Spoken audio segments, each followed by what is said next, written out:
Hello সবাইকে। ভিডিওটা দেখে ভাবতে পারো যে এই ভিডিওটা তো আমি একবার আপলোড করেছিলাম, আবার কেন করছি। তো কিছু কথা বলার জন্য ভিডিওটা করা।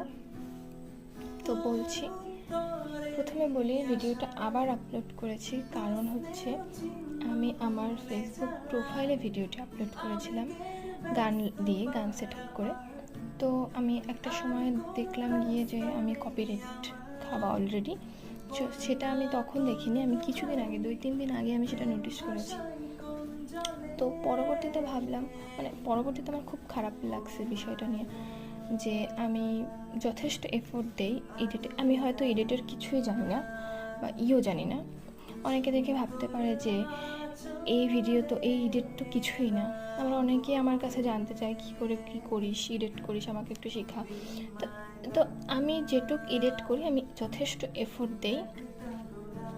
তো আমার খারাপ লাগে বিধায় আমি ঠিক করেছি যে আমি আমার প্রোফাইলে কোনো ভিডিওই আপলোড করব না, আর গান দিয়ে তো একদমই না।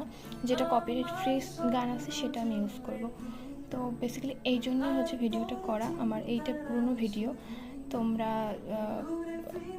কী ভাববা না ভাববা আমি জানি না।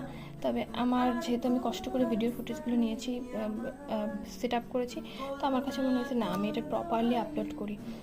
যেহেতু একটা ভিডিওর পিছনে একটা স্মৃতি থাকে, স্মৃতি থাকে, অনেক টুকরো টুকরো স্মৃতি, যেগুলো অনেকেই হারাতে চান। আমি বিশেষ করে আমি খুবই মেমোরি ক্রিয়েট পারসন, জানি না, এই জন্যই হয়তো আমার আবার সেকেন্ড টাইম ভিডিওটা আপলোড করা। এখন থেকে আমি মেনটেনের সহিত ভিডিও আপলোড করব, যে মনে হলো একটা ভিডিও করলে আমার আপলোড করে দিলাম, এরকম না। যেটুকু পারি আমার যতটা সম্ভব আমি এফোর্ট দিয়ে আমি সেই ভিডিওটা ক্রিয়েট করে আমি আপলোড করব।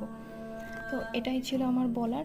তোমরা প্লিজ আমার ছোট্ট পেজটাকে সাপোর্ট করো। আবার এটা বলাও নাকি শুনেছি ইদানিং খুবই রেস্ট্রিক্টেড একটা ব্যাপার, এটা বললেও নাকি ফেসবুক এটা ধরে।